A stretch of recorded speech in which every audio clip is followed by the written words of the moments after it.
অতীত নিয়ে টানাটানি করে জাতির মধ্যে বিভক্তি না ছড়িয়ে তরুণদের নেতৃত্বে রাষ্ট্র গড়ার অঙ্গীকার করেছেন জামায়াতের আমির ডাক্তার শফিকুর রহমান। তিনি বলেন, নির্বাচনে বিজয়ী হলে পারিবারিক দাপট মুক্ত রাজনৈতিক ধারা প্রতিষ্ঠা করা হবে। কিশোরগঞ্জে 11 দলীয় ঐক্যের নির্বাচনের জনসভায় প্রধান অতিথির বক্তৃতায় জামায়াতের আমির আরও বলেন, হ্যাঁ এর পক্ষে ভোট দিলে জিতে যাবে বাংলাদেশ।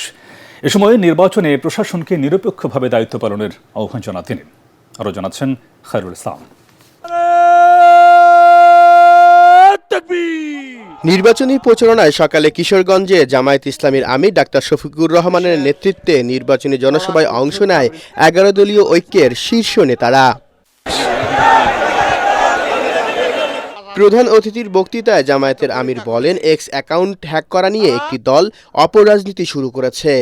আমরা আগামী নতুন বাংলাদেশের পক্ষে, আমরা যুবকদের 24-এর আকাঙ্ক্ষার পক্ষে।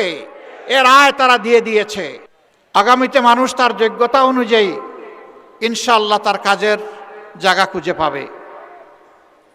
মা বোনরা ঘরে চলাচলে, কর্মস্থলে নিরাপত্তা পাবেন ইনশাআল্লাহ। বিভক্তির রাজনীতি না করে সবাইকে নিয়ে রাষ্ট্র গড়ার অঙ্গীকার করেন তিনি। 18 কোটি মানুষের বিজয় হলে সে বিজয় আমাদের সবার। দল গোষ্ঠী পরিবারতান্ত্রিক রাজনীতির কোনো বিজয় আমাদের কাছে নেই।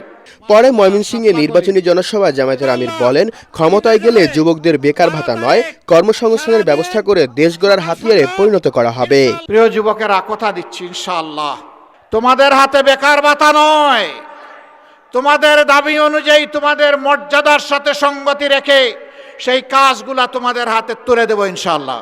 এ সময় ভোটের লেভেল প্লেইং ফিল্ড নিশ্চিতে নির্বাচন কমিশন ও প্রশাসনকে নিরপেক্ষভাবে দায়িত্ব পালনের আহ্বান জানান ডাক্তার শফিকুর রহমান। মার্কা আছে?